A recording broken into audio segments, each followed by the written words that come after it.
The sun dipped low over the desert hills, setting the clouds ablaze with orange and crimson. As the wind kicked, dry dust across the road that led to the Wildridge Equestrian Arena. A luxury of glass, steel, and polished marble, the building sat like a jewel among the scrub and sand, glowing gold in the last light. Limos, SUVs, and shiny pickups pulled into the lot one after the other, each unloading men in tailored jackets and women in wide-brimmed hats and boots that had never seen a real barn. Laughter floated through the air. Champagne glasses clinked. Then came the bus. It hissed to a halt 50 yards from the entrance, as if ashamed to get any closer. A single figure stepped off. His boots were cracked and caked with the red earth of long travel. His coat, canvas and faded, swung around bony shoulders. The brim of his hat shaded most of his face, but the part that showed was deeply lined, sun-worn. A beard, streaked with gray, covered the bottom half of his face. He carried no bag, just a folded envelope and a slow, quiet walk. Eli Hunter didn't belong there. At least, not in the eyes of the people already gathering beneath the arena's vaulted entrance. A valet squinted at him, then leaned toward the security guard by the gate, whispering something behind a smirk. The guard, broad, armored in black polyester, stepped forward. "Sir," he said, raising a palm, "this event is private. Invitations only." Eli nodded. "Got one." He pulled the envelope from his pocket, unfolded it, and held out a weathered sheet of paper. The guard took it, glanced down, then raised a brow. It was indeed an invitation, official, with the auction company's seal, signature, and barcode. Valid. Still, the guard hesitated. Another voice chimed in, light and mocking. Must have picked it out of a trash can. A man in a crisp suit, teeth bright and sharp, sauntered over. Travis Langford, assistant director of the auction house, and full-time egotist.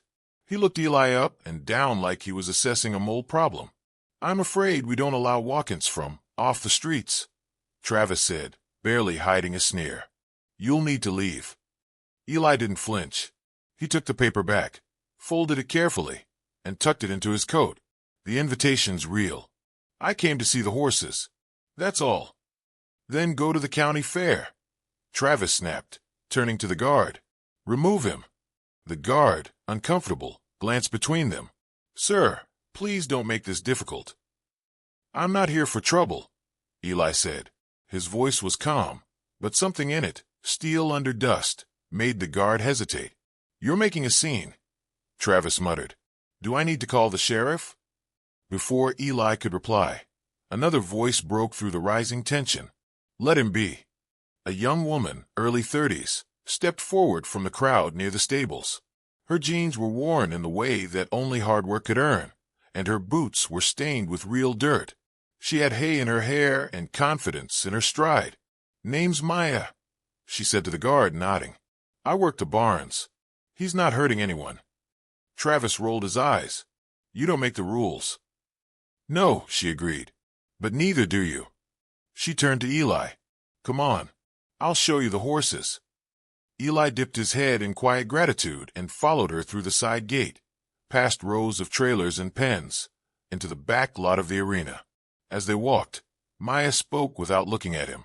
"People judge quick, especially out here. You don't look like most bidders." "Not trying to," he said. She smirked. "That'll get you kicked out." Again, Eli's eyes scanned the holding pens. Horses stood tied or pacing, muscles taut, eyes wild. Some were clean and shined. Others, not so much. "Which one's Solstice?" he asked. Maya slowed, then pointed toward a pen at the far edge. A tall chestnut stallion stood alone, ribs faintly visible under a dull coat, a tangle of burrs in his tail. One ear twitched toward them, but his eyes stayed distant, guarded. "That's him," she said. "Last lot of the night. Nobody wants him." "Why not?" "He broke a handler's arm last week. Reared out of nowhere. They say he's mean. Maybe crazy." Eli watched the horse for a long moment.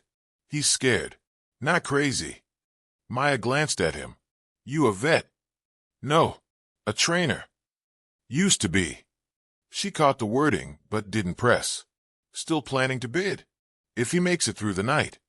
They stood in silence, wind rustling the trees. From inside the arena, auction calls echoed, fast, loud, like gunfire. Eli turned away. "Thanks for letting me in." Maya crossed her arms. "They'll try to keep you from buying. Just so you know." He gave a small smile. "They can try." Later that night, after washing up at a roadside restroom and brushing his coat as best he could, Eli stepped into the arena under electric lights and chandeliers. The floor was sawdust. The air was cologne, perfume, and horse sweat. Wealth moved here like its own weather system. He stayed at the back, quiet, watching. Fine horses paraded through the ring, Arabians, quarter horses, dressage stars. Bidders flashed paddles. Numbers flew. But none of it mattered. He waited. Near midnight, the lights dimmed for the final lot. A murmur passed through the crowd as Solstice entered the ring, flanked by two handlers gripping ropes tight. The stallion's eyes were wide, nostrils flared. He reared once, yanking them off balance, drawing gasps. The announcer cleared his throat. Lot number 78. Male, unregistered thoroughbred. Age approximately 5. Previously unhandled. No guarantees. Starting bid, $500. Silence. The crowd shifted, uncomfortable. No one raised a paddle. Whispers echoed. Then Eli stepped forward. 10,000, he said, voice firm. The auctioneer blinked. Sir, 10,000? Correct. Gasps. Heads turned. Travis stood frozen, mouth slightly open. The room spun with disbelief. Eli reached into his coat, pulling out a folded cashier's check. He held it up. Payment ready. The auctioneer stammered. Do I hear 11? Silence. Maya, watching from behind the scenes, exhaled. A smile ghosted across her lips. No further bids, the announcer said. Sold. To the gentleman in the back. Eli didn't smile. He didn't gloat. He only nodded, eyes fixed on the terrified horse in the ring. Outside, the desert wind picked up again, howling through the pines. Tomorrow would not be easy. But tonight, the outcast had taken the stage and changed everything. The sun had barely cleared the ridge when Eli stepped into the makeshift paddock behind a small stable he'd rented on the outskirts of town. The boards were old, patched with different shades of wood, and the fence leaned just enough to suggest it had been built by someone with more hope than skill. But it was quiet, remote, the kind of place a wounded soul could breathe. Solstice stood at the far end of the enclosure, head high, ears pinned back. His coat still held the dullness of months without proper grooming, and a welt above his left shoulder hinted at a history no one had dared speak aloud. He watched Eli without blinking, hooves shifting subtly, body coiled like a spring. Eli didn't speak. He didn't approach. Instead, he leaned against the fence post and dropped a handful of oats onto the ground between them. Then he waited. Maya had driven out that morning, curiosity outweighing her need for sleep. She parked her truck just beyond the trees, stepped out with a coffee in hand, and approached with slow steps. He hasn't moved since you put him in there, she said, nodding at Solstice. Won't even touch hay. Eli nodded without looking away. He will. You gonna do the whole silent cowboy thing all day? He cracked a small smile. Only until it works. She sipped from her cup. You're not like the others. Not anymore. She leaned on the fence beside him, watching the horse. Why this one? Eli's eyes narrowed slightly, like he was watching more than just a horse. Because I know what it means to be left behind. Maya looked at him then, not his coat or his beard or the calloused hands, but at the person beneath it. There was a weariness there, yes, but there was also something unshakable, a quiet refusal to give up. Did you really used to train? She asked. Long time ago. Why'd you stop? Eli's gaze drifted to the distant hills. Sometimes you lose something you can't replace. He didn't elaborate. She didn't push. They sat in silence for a while, broken only by the occasional snort from Solstice. Then slowly, the horse lowered his head, tentative. He took one cautious step toward the oats. Then another. Then he stopped, eyes flicking back to Eli. Don't move, Maya whispered. I know. A few more seconds passed. Solstice stepped forward again, closer to the scattered oats.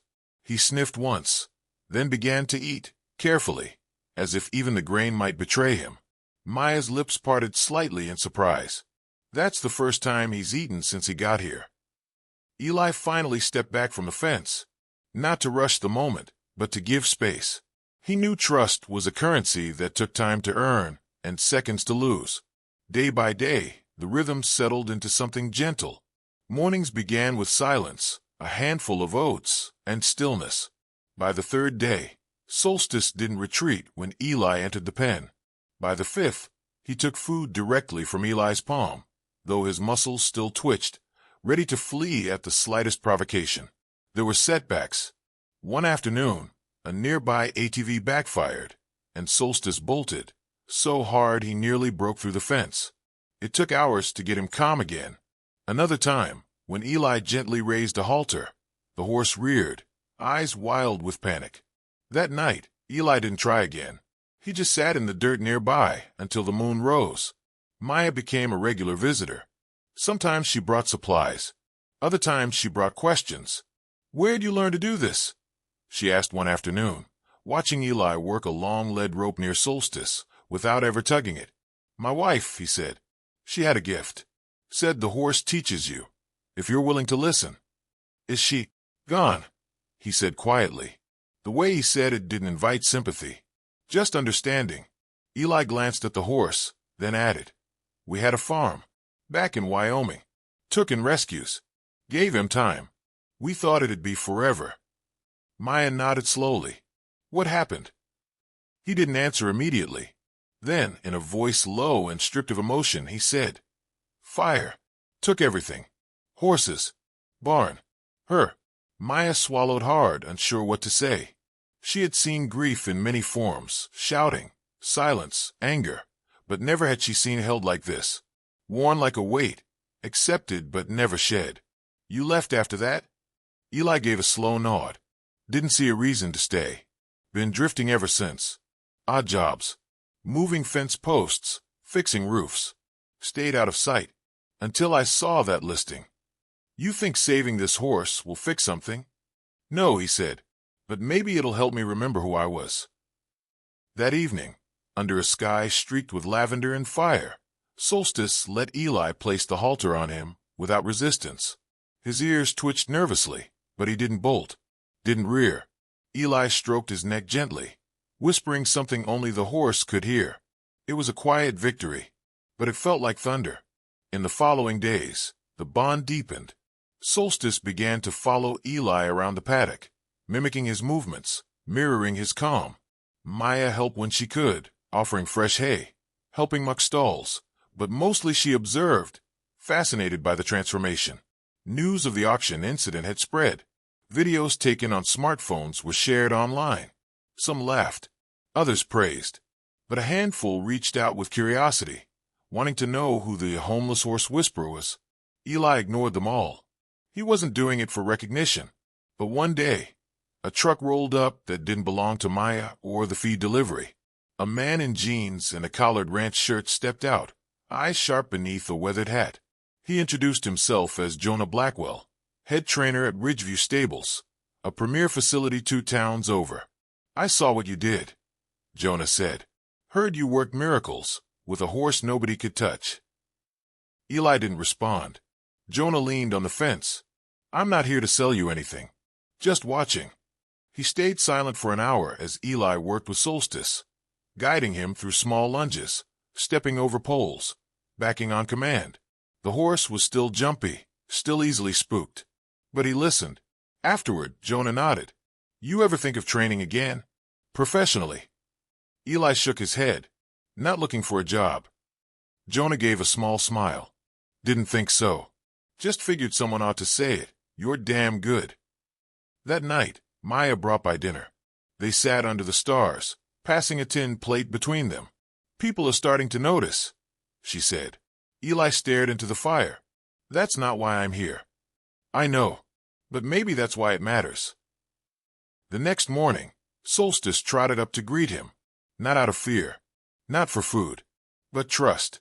It had taken days of patience, silence, effort, but the wild look in his eyes had softened. His ribs were less pronounced. His mane had begun to grow back. He wasn't healed, but he was healing. Eli stood at the edge of the paddock, watching the sunrise light up the hills. Tomorrow, he would try the saddle, and that would be another kind of test. But for now, there was peace. And for the first time in years, Eli felt something he'd thought he'd lost. Hope, you said. The saddle rested on the rail like a question. Eli stood beside it, brushing the dust from its leather, his hand moving slow and deliberate. Solstice watched him from the center of the paddock, ears alert, but not afraid. The horse had changed. Not completely, but undeniably. There was still wariness in his eyes, a readiness to flee. But there was also something new, a quiet willingness. Eli took a deep breath and lifted the saddle. He didn't approach head-on. Instead, he moved in an arc, letting Solstice see him clearly, feel him coming. Every step was cautious, respectful. When he reached the horse's side, he paused. No sudden movements, just presence. Solstice shifted his weight, eyes flicking back to Eli's hands. "It's all right," Eli murmured. "It's just us." The saddle settled gently on Solstice's back. No bucking, no rearing, only a tense stillness, like the horse was bracing for pain that never came. Eli fastened the cinch slowly, murmuring nonsense words under his breath. Not for communication, but for calm. It was something his wife used to do. Fill the space between fear and trust with sound. When he stepped away, Solstice didn't move. He stood rigid, uncertain but grounded. Maya had arrived early that morning, leaning against the paddock fence with arms folded across her chest. "I wasn't sure he'd let you do it." Eli glanced her way. "Neither was I." "You gonna ride him today?" "Not yet. He's not ready. And I'm not rushing." Maya nodded, watching the way Eli stayed beside Solstice, not pushing, just being near. "You're different now," she said softly, "since you started working with him." Eli smiled faintly. "Maybe I'm remembering who I used to be." They worked for hours that day. No saddle riding, just walks, halts, tight turns with light pressure on the reins. Solstice responded hesitantly, like trying to recall a forgotten language. And Eli, patient as ever, translated every gesture with empathy. In the afternoon, a wind picked up from the west, carrying with it the scent of sage and dust. The sky turned a deeper blue, the kind that made everything feel wide open. Eli led Solstice out of the paddock for the first time, across a dirt path to a small corral surrounded by open field. It wasn't a ride. It was a step into the world again. Solstice balked at the gate, hooves planted, his muscles tensed. Eli waited. "I'm not going to pull you," he said, "but I'm not going to leave you either." The moment stretched long and silent. Then, with a deep exhale, Solstice stepped through. In the weeks that followed, word began to spread. Not from Eli, but from those who'd seen him work. Ranchers talked. A few reporters tried to stop by, snapping pictures through the fence. Eli ignored them all. He hadn't come for spectacle. But the world outside didn't care about his reasons. They only cared about what he represented. The man who looked like a ghost and turned a broken horse into something beautiful again. It wasn't long before Ridgeview Stables called again. This time, Jonah wasn't alone. He brought someone with him, an older woman named Celeste, owner of a breeding program specializing in performance horses. She had sharp eyes and softer hands than Eli expected. "He's not flashy," she said after watching Solstice for an hour, "but there's something honest about the way he moves." Eli stayed quiet. Celeste turned toward him. "I heard what happened to your wife." "I'm sorry." He nodded, grateful for the brevity. "I also heard you walked away from horses." "I did. But here you are. I didn't plan this." Celeste smiled. "The good ones never do." Then she said something that caught him off guard. "We're holding a benefit showcase in 2 weeks. Invitation only. Mostly for recovery and rescue cases. I think people would benefit from seeing you and him." Eli looked at Solstice, who was nudging a training cone with his nose, playful in a way he'd never been before. He hesitated. "He's not ready." Celeste raised an eyebrow. "Maybe neither are you. But maybe that's the point." When they left, Maya walked up beside him. "You gonna do it?" He didn't answer right away. That night, he sat in the stall with Solstice lying beside him, both of them wrapped in the kind of quiet that only the deeply scarred understand. The offer echoed in his mind. 2 weeks. It felt impossible. But maybe it wasn't. Maybe healing wasn't about returning to who you were, but becoming someone new because of what you'd lost. The days flew by. Not rushed, but focused. Every session with Solstice was intentional, gentle groundwork, followed by careful saddle time. Eli never pushed. He asked. And slowly, the horse responded. They worked on trust more than technique. On stillness. On breathing through the panic. Maya stayed close, helping where she could, cheering when Solstice trotted clean circles, without breaking. Eli's hands, once cracked and slow from disuse, became sure again, not just with tact, but with confidence. And with each passing day, the lines of pain in his face softened. The night before the benefit, Eli stood alone in the paddock. The stars were out, brilliant and clear. Solstice was nearby, dozing under the canopy of a crooked oak.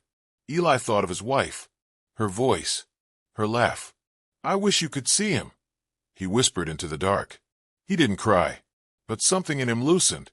The showcase was held in an open-air arena, surrounded by bleachers and framed by banners bearing the names of sponsors and rescue organizations. Horses of all colors and histories were led through, some still skittish, others transformed into elegant dancers. Eli arrived in his worn jacket, clean but faded. Solstice stood beside him, ears perked, calm in a way that surprised even Maya. As they entered the arena, a hush settled over the crowd. Some remembered him from the auction. Others had only heard the story. But all of them watched. Eli didn't perform. He didn't need to. He walked Solstice into the center, unhaltered him, and stepped back. The horse stood still for a moment. Then he moved, free, fluid, circling Eli without command, responding to body language alone. It wasn't a trick. It was trust made visible. Eli held up a hand. Solstice stopped, lowered his head, then took a step forward and pressed his forehead gently against Eli's chest. The crowd didn't cheer right away. They just breathed. Then someone stood. Then another. And the sound came like a wave, not loud, but full of awe. Eli didn't bow, didn't smile. He just looked at Solstice and nodded once. Afterward, Celeste approached him, her voice hushed. "You didn't just rescue that horse. You reminded us all what it means to believe again." Reporters asked for interviews. He declined them. People asked if he'd start training again. He said he didn't know. But Maya asked a different question. What now? Eli looked around. At the horses. At the sun setting beyond the trees. At Solstice beside him, relaxed in a way he hadn't been since the day they met. "I think," he said slowly, "I built something again." Maya smiled. "Not alone, I hope." He shook his head. "Not this time." They returned to the small stable at the edge of town, and in the weeks that followed, things began to grow. A few boards replaced, a new paddock fence, an old barn door painted blue. Solstice had a new companion, another rescue brought in from the desert. And Eli, he began teaching again, not with grand gestures or polished arenas, but with patience, with presence, with the quiet belief that even the most broken among us can find our way back, if someone's willing to wait beside us long enough. And in that place of second chances, Eli found something he never expected to feel again. Peace. The story didn't end with applause or headlines. It ended with hooves on soft earth, the creak of old leather, and a man who no longer walked alone.